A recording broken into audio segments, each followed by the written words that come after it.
I wish I had learned this truth many years ago. Be thankful for the days, good and bad. All right, welcome to another episode of Warrior versus Zombie, and thanks for allowing me a couple of week break while I went on vacation. And we're now starting season 3 of Warrior versus Zombie, and our first warrior guest is Dea Irby, and I will be coming back to her in a second. But let me remind you again of why we're here on Warrior versus Zombie. Success is a journey. It is not a destination. As warriors, we all have a history of ups and downs, wins and losses. They're all part of making us who we are up to this point and provide a foundation for our path forward.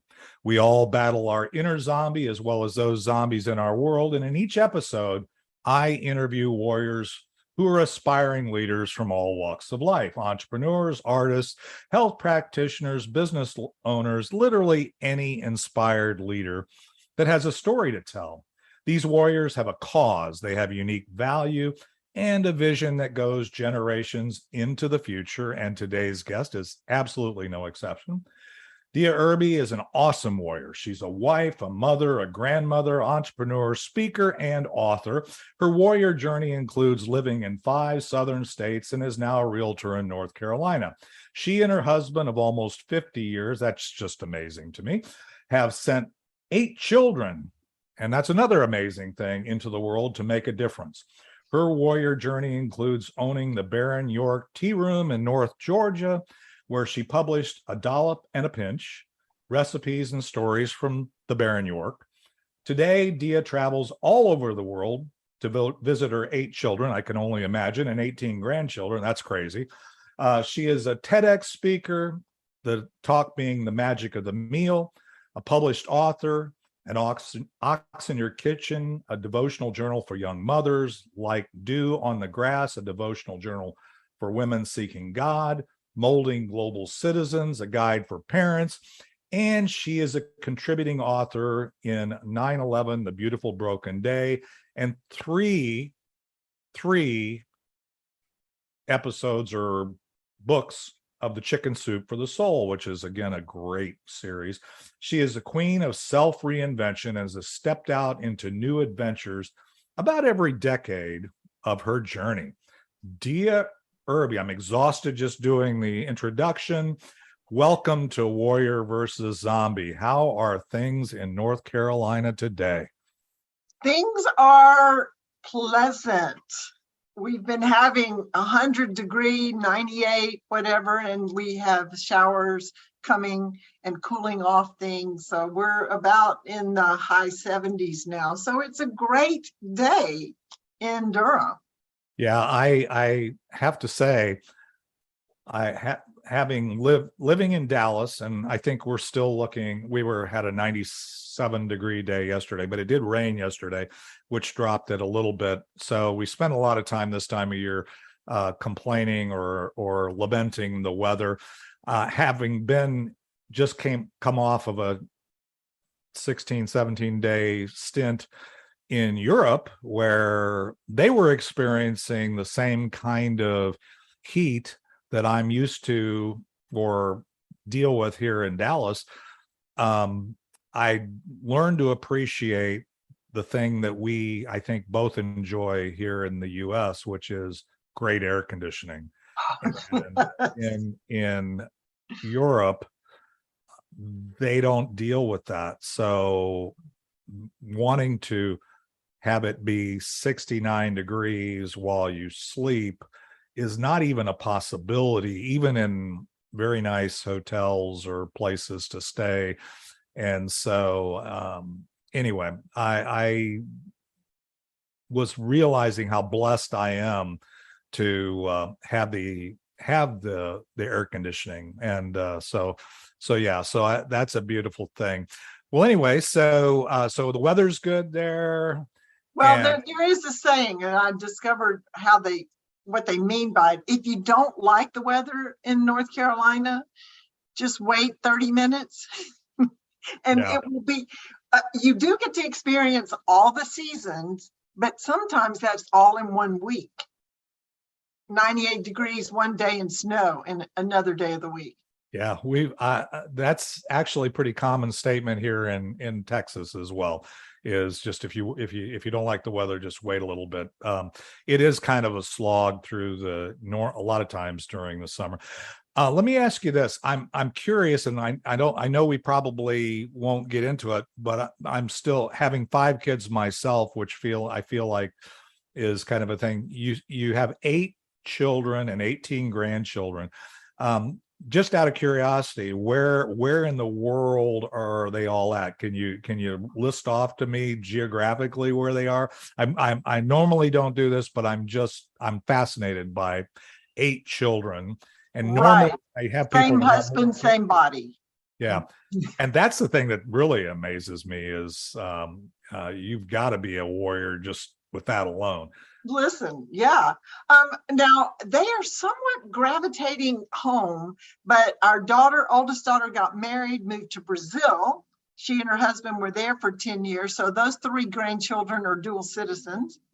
Then my son and his family of 5 recently, when COVID happened, they moved back to the States from Sarajevo, Bosnia after 11 years.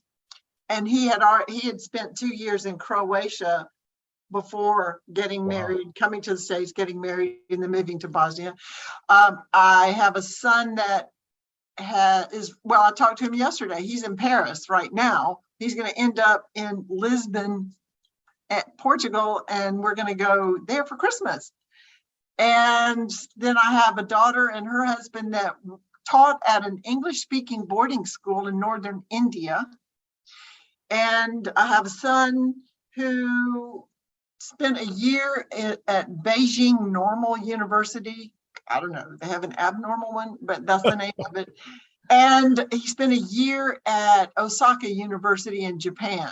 But he fell in love with this Japanese dish called okonomiyaki. It's a street food that's like a savory pancake. And he has opened, after 4 or 5 years of having a pop-up restaurant, he has opened a Japanese restaurant, Okeyaki, in Atlanta, Georgia, where it's highly popular and successful. Wow. And let's see, a daughter that's going to be moving to Turkey eventually, but who knows where she's ever been. She's all over the place. And a son that has traveled with Crew Ministry doing music. He's done a tour through, I think he went to Australia. He's been to Spain, all over Europe.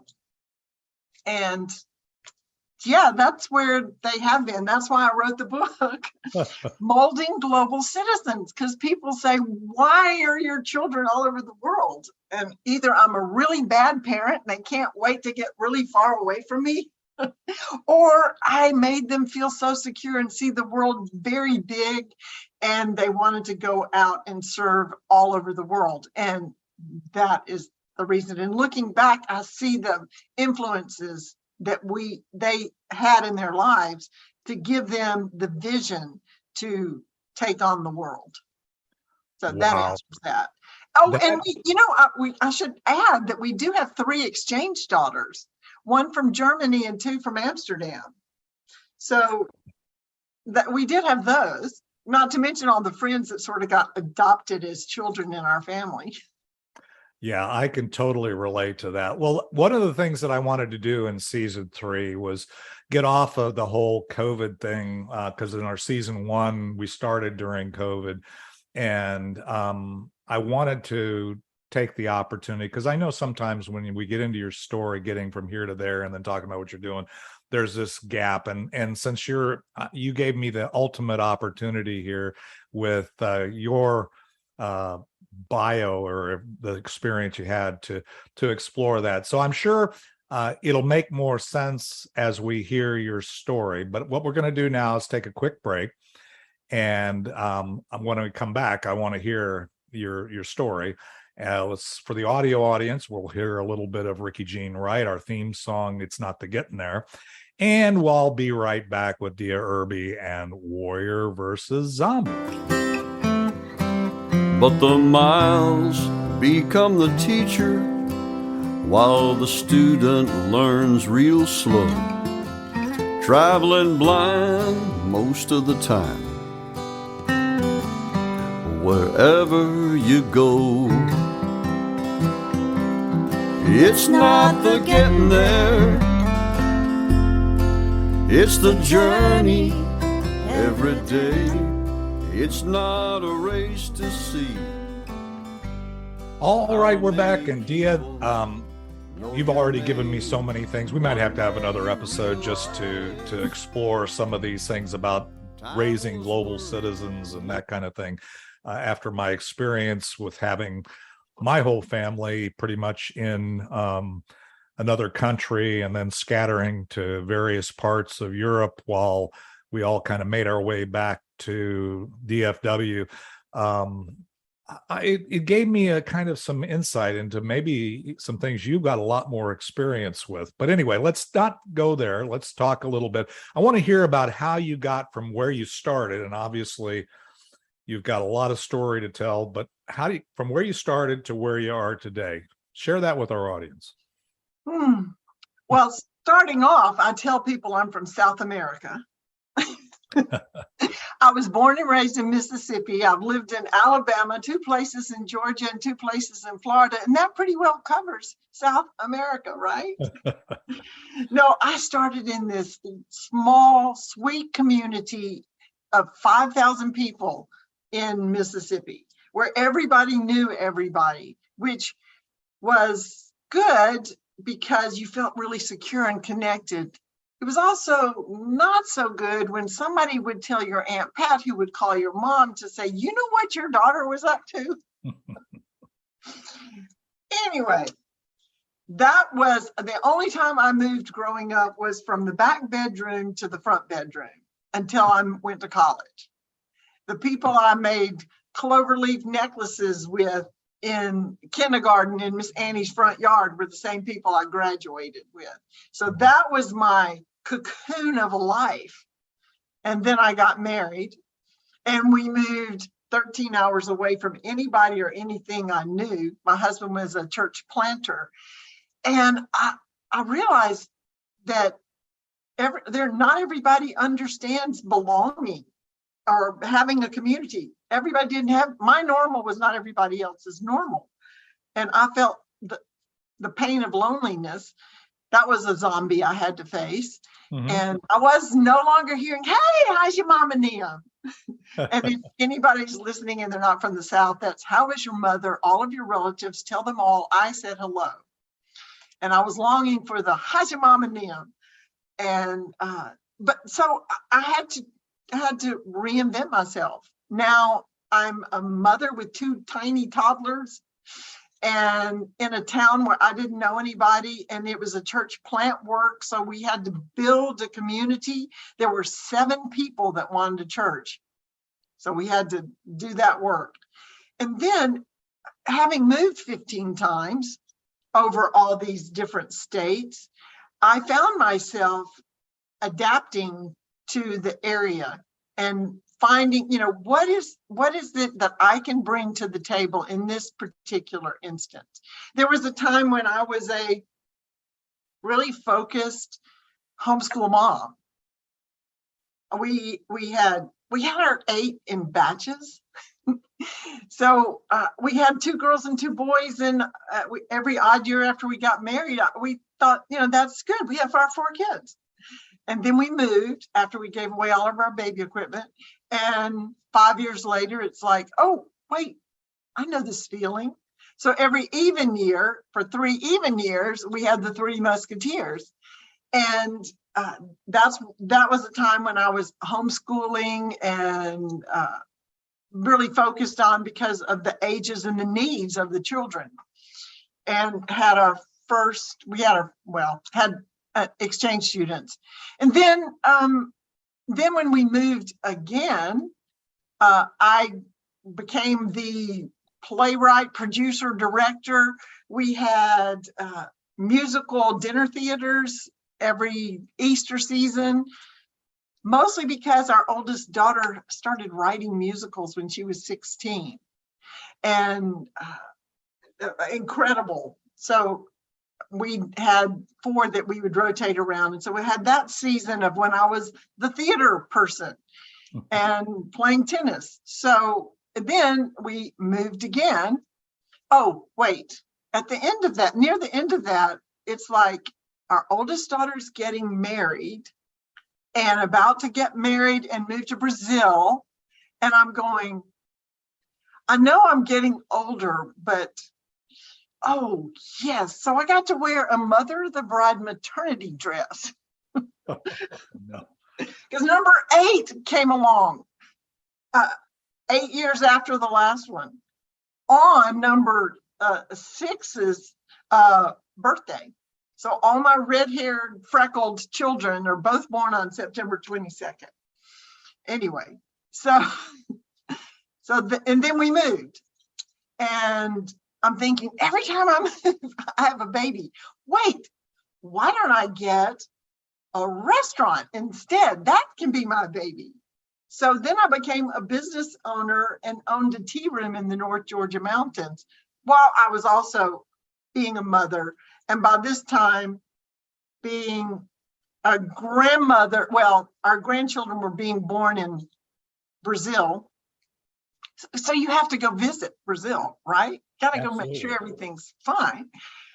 Right after 9/11, 6 weeks after 9/11, I'm flying to Brazil, and I'm thinking that is a long flight. I can finish crocheting the baby blanket for him, right?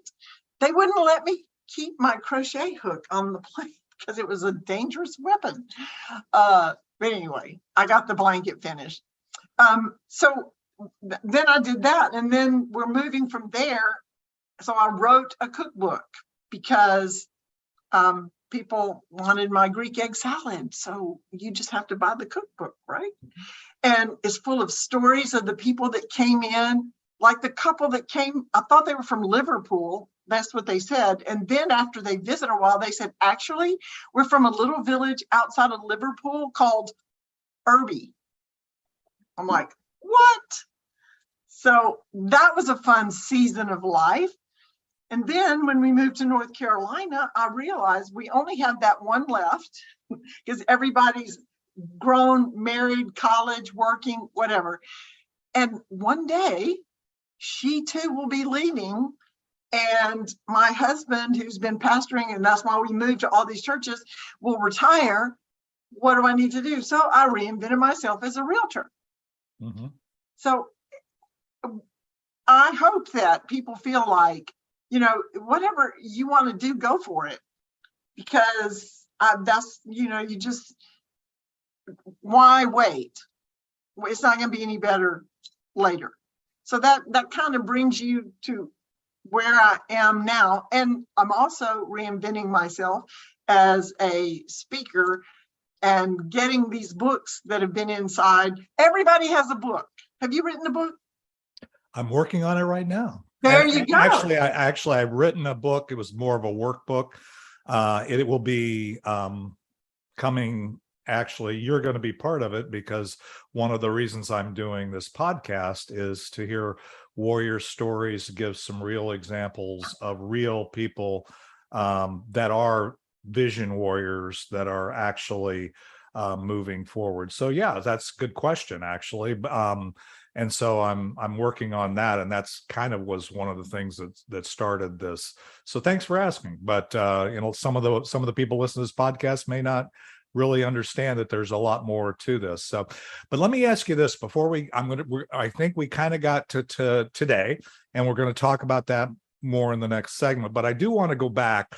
So I heard a lot of what people could see, and we talked about this as we were talking about the show, and you know, 8 kids over all that time, homeschooling, doing these things, and yet continuing on in your role, not only as a mother, a teacher, now a grandmother, all those things. A lot of those could be zombies that could stall or stop a lot of people. Any other challenges you had mentioned? I mean, there are things that come into our lives and we look back and say, man, if that had have happened, is there any kind of those kinds of things that you've experienced? Multiple. I'm processing quickly, flipping through all those memories All the examples, right? in my stories. You know, with 8 children, like, okay, you take 3 cars to church, right? Because you have the older driver child, and then you want to make sure that everybody, you know, do you have, and you're transporting 10 people to a location. Well, we only had 9 at that time, but one of our children, I thought my husband was taking to church, and he thought I was taking to church, and he's like still sucking his pacifier, wearing diapers, and he did not end up at church a mile down the road. And I get there and I said, well, my husband said, you know what? The Elizondo said they thought they saw Corbin walking down the side of the street with his pacifier in his mouth. And I'm going, well, you brought him to church, right? He goes, no, you have him. I'm like, what? And this is a busy highway. So, you know, it's like, well, what are we going to do? And he said, well, we're going to go look for him. It was only a mile. And then we're driving back, and I'm looking in the ditch on both sides and looking for pacifiers and praying and trying not to get mad at my husband. But he didn't know he needed to bring him. He thought he was already with me and all this. And God, you know him, you see him. Where is he? Help me, please be with my little boy. And we're almost all the way home. And I noticed a crowd of people on this little white church front steps that was across the street from our house. And I said, look, and there he was standing in the middle of this crowd. There he is. And we ran up there, and I grabbed him, and I said, what happened? And they said, well, we didn't know who he was or who he belonged to, but we knew he would be okay because he kept saying, I love Jesus. I go to church. So he thought he was left, and he was determined. He knew he was supposed to go to church. I said, well, how did he get here? Some girl that had just gotten off work was driving down the road and knew that didn't look right, and she stopped to check on him. I mean, you think of all these things that could have happened that didn't. And she said, where are you going? What's going on? You know, what's your name? And he goes, I love Jesus. I go to church. So she looks around and sees the church and took him there, and nobody knew him, but she knew he was safer there than whatever she could do with him. And she left, and they never got her name or anything. I call her my guardian angel. But things like that are challenges. Or the time, like, we were supposed to move to Port Gibson. My husband was taking a break from pastoring. He was going to be the athletic director for a military boarding school. So he already moved there, and I'm still at home, selling the house, homeschooling, 3 kids still at home. And we finally get the house sold. He brings a moving van for us to move. And he said, so guess what? I mean, I've already sent out change of address cards and everything. Guess what? And I'm like, okay, what? I stopped in my hometown on the way up here and talked to my friends from growing up, and they're running the school, and they need a basketball coach, a tennis coach, and a Bible teacher. And we're not moving to Port Gibson, we're moving to Morton. So that was a zombie that I had, you know. But you know, if you realize life is an adventure, and then that somebody else knows what's good for you and what the future is for you, then you just go with it. Because that old saying, I don't know the future, but I don't know what the future holds, but I know who holds the future. I love it.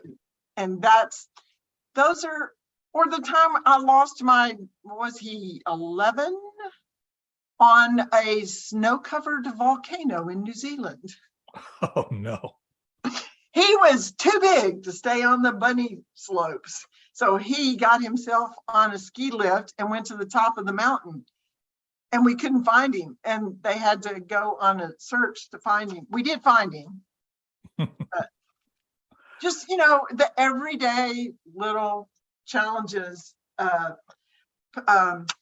tell you, I just had to, there's an old song called Put Your Hands in the Hands of the Man That Walk the Water. Yeah, or walk the water. Calm the water, whatever, calm the seas. That's how I have slayed my zombies. Because yes, or the time that I had no food during that transition of moving, that half the salary and all the same expenses, and I just prayed. I used the very last slice, the ends of the loaf, to make a half peanut butter sandwich with the last of the peanut butter for my really hungry son that ended up playing a lineman college football. So he was a good eater. And I just had this time with God saying, help. Do you see me? I've never seen the righteous forsaken or the godly begging for bread. Help me. And do you know what was in my mailbox the next day? A loaf of homemade bread. Oh, no. Manna in the mailbox. And Well, that's a long story how it was supposed to be mailed a long time ago, but it didn't show up until I asked for it.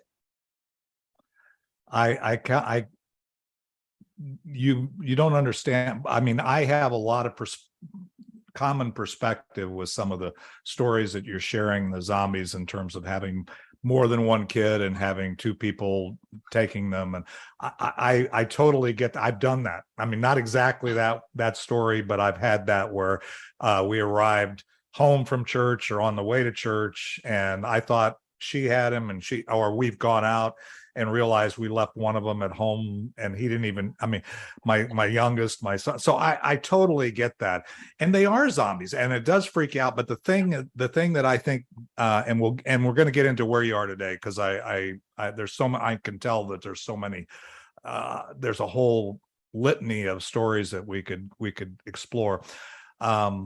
But one of the things I will say is that comes across loud and clear to the Warrior audiences listening to this, and that is that anything we find is an excuse for not moving forward or focusing in on our purpose, on providing value to our community, to being who the universe or God or whatever you want to do needs you to be, frankly, is just an excuse. And it's just something, it's a zombie that you've chosen to let stop you. And it's very obvious listening to you and just the time that we've known each other that those kind of zombies, you've moved forward in faith. I always say throughout the whole pandemic, I said, and I think it still says on my Facebook frame or whatever, it says faith over fear. You've got to realize that you need to move forward. Well, let's do this. I want to get into what you're doing today. We could talk for a long time. And I want to hear about, what you're doing today and why and so on. So let's take another quick break. We'll hear a little more of our theme song, It's Not the Getting There, from Ricky Jean Wright. And we'll be right back with Dea Irby and Warrior versus Zombie. It's not a race to see how many people know your name. One day you realize time was worth more than the gold. It's not the getting there. When you get there, you'll know. Funny how wisdom and youth are always two different games. Wow. All I can say is wow, Dea. That's I still have a hard time getting my head around 8 kids, 18 grandkids, some of the things we talked about in the very first segment about where they all are. I'm sure I've got a lot to learn from you, but let's talk about where you are today. Tell me a little bit about that, why you're doing what you're doing, the value you provide, and what kind of impact you're hoping to have. Well, one, now that I'm an empty nester, that took us 45 years to get to empty nester, I have some more time because nobody lives close. And well, one in North Carolina. What I am focused on right now is encouraging people. Have you heard people say, not my circus, not my monkeys. Mm-hmm. Have you heard that? Yeah, I've heard it. Okay. I say it is your circus. They are your monkeys. What are you waiting for? You are the ringmaster. You be the person to reinvent yourself, or, do whatever it is. Is there something that you've always said, well, one day I'm going to go on a cruise, or one day I'm going to get in shape, or one day I'm going to write a book, or one day, what are you waiting for? So I'm creating a mastermind for women, or I would assume it would mostly be women, maybe 45 and over, that are at a point where maybe they're now empty nesters, maybe they're widowed, maybe they're divorced, maybe they're tired of corporate and they're ready to make a change, but they just need some encouragement. And I'm going to take them through a 5-step process to make that difference. Because this is what I believe. I believe everybody has been made for greatness. And when I say that, I don't mean made for greatness like you're going to be in the Guinness Book of World Record or on the cover of a magazine. You're made for greatness because you have been specifically gift wrapped and given skills and abilities to accomplish a certain work in this world that will bring value to the world. Every one of these listeners, every one of you out there, you have something valuable to bring to the world. What's holding you back? You go for it. And maybe it's, I'm in one of the Chicken Soup books, Step Outside Your Comfort Zone, is the story about opening the tea room. And I always want to do that. And this opportunity came up and I stepped out and I did it for 7 years. And so then I could check it off. Am I going to go open another restaurant tomorrow? No, been there, done that. Want to buy my cookbook? So you have all these things you're supposed to do that you're made to do. And when you're doing those, you are in your zone.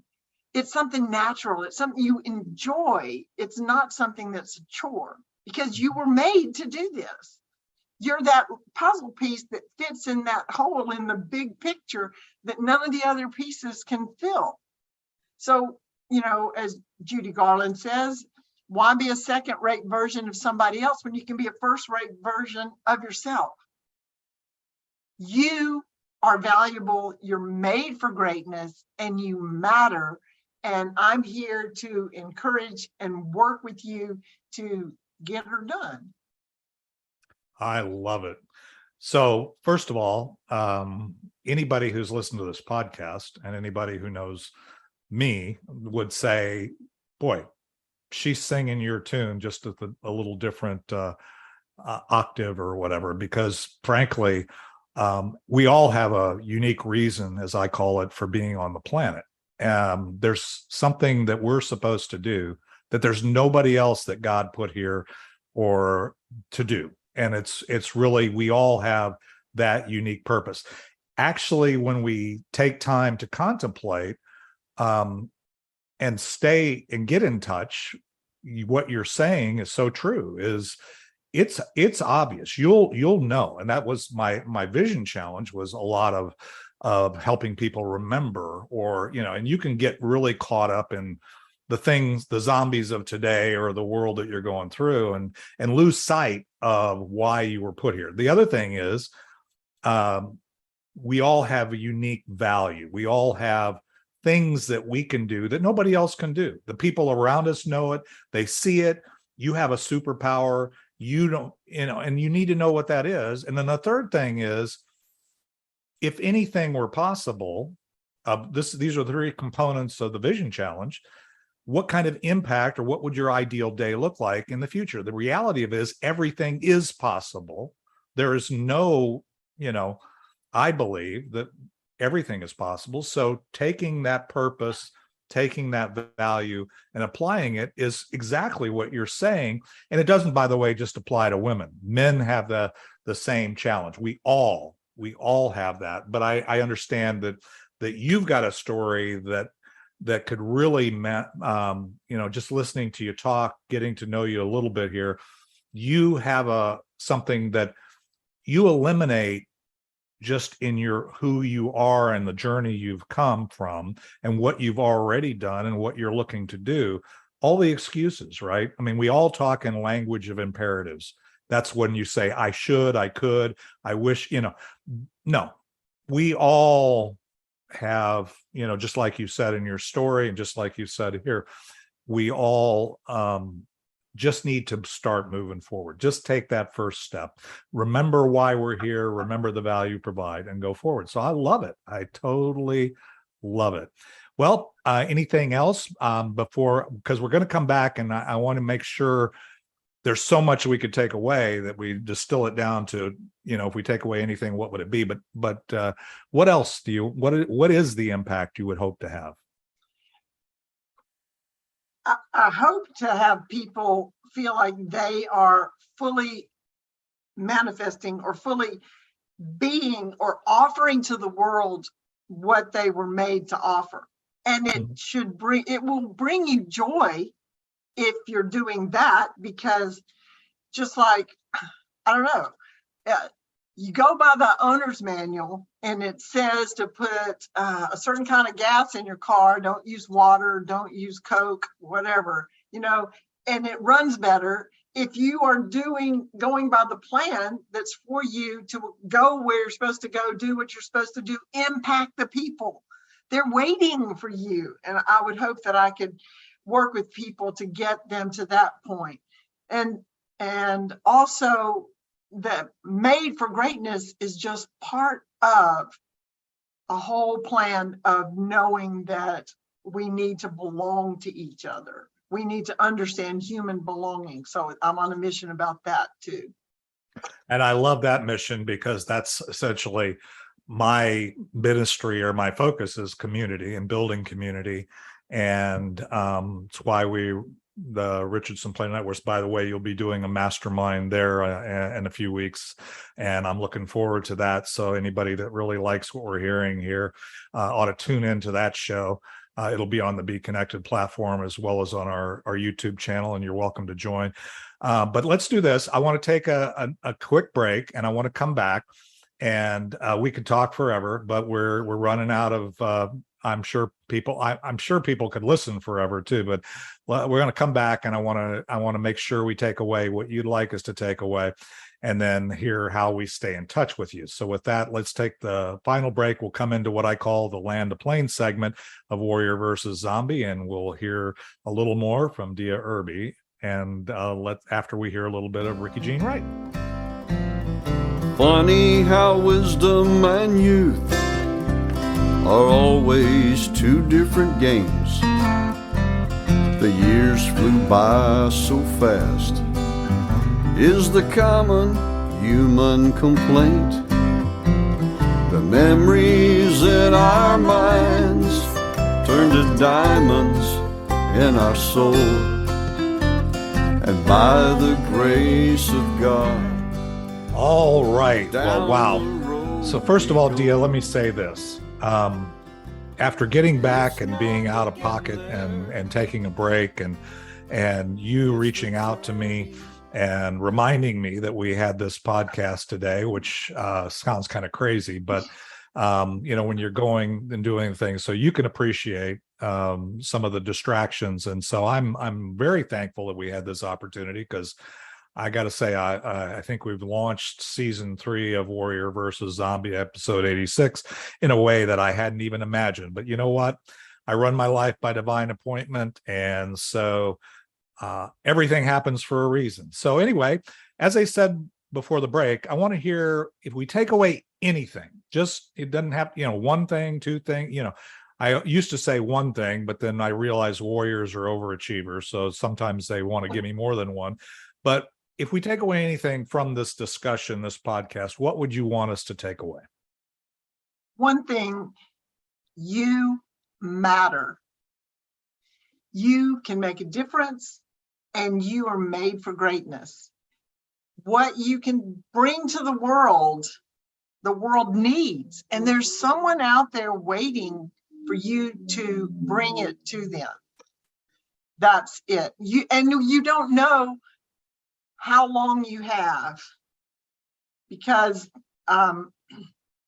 you might not have tomorrow. So today is the day. Don't wait for someday. That's true. I mean, as we all know, we're never guaranteed another day. And that's the theme song of this podcast. It's a journey every day. It's not a race to see how many people know your name. It's not the getting there, it's the journey. And so today is the opportunity. Worrying about tomorrow, as I say, that's on God's calendar. Focus back on things that maybe didn't go the way you wanted them to. It is what it is. You're not going to be able to change that. So the only thing we've got is the moment. So that's an extremely powerful message. And if we don't take away that from your story and the things that you're doing today, we've missed it. So that's beautiful. Well, Dea, I know you're getting on the Be Connected platform. This was and will be on our channel on the Be Connected platform but how else can we stay in touch with you, or how else would we be able to keep up with Dea Irby? You can visit my website. You can actually schedule a chat with me, which I would love. And I made the website as simple as possible. It's deairby.com. So there's that. You can email me at deairby.com. And if you go to my website, I've got some complimentary resources, downloading ebooks about building community, some parenting tips. I've got multiple options for you, and I would love to get connected. I'd like to know how you plan to make a difference. We don't determine our future. We determine our decisions, and our decisions determine our future. We don't determine our future, we determine our decisions, and our decisions make our future. And the first step of making a difference and realizing your someday today is to decide. So decide to find that mission and go for it. Because you matter. Love it. And for sure, you've given us a lot of, I'm sure there's a ton of resources there for anybody who chooses to take advantage of them. So, Dea, thank you. So thank you so much for my sharing pleasure. with our audience. It's been a wonderful journey. I'm looking forward to, getting back on doing a mastermind with you in a few weeks. And so I would encourage people to check our channel and see when that's queued up. But for that, we're going to have to land the plane for this segment and hear the final outro of Ricky Jean Wright. But again, thank you. Thank you. It's been great. And so for those that are regulars here, we'll be back next week live in the Hive at 11 a.m. Central for another episode and hearing another warrior story in season 3 of Warrior versus Zombie. Let's hear the final outro, and we'll be back next week. It's not the getting there, it's the journey every day. It's not a race to see how many people know your name. One day you realize time was worth more than the gold. It's not the getting there. When you get there, you'll know. One day you realize time was worth more than the gold. It's not the getting there. When you get there, you'll know.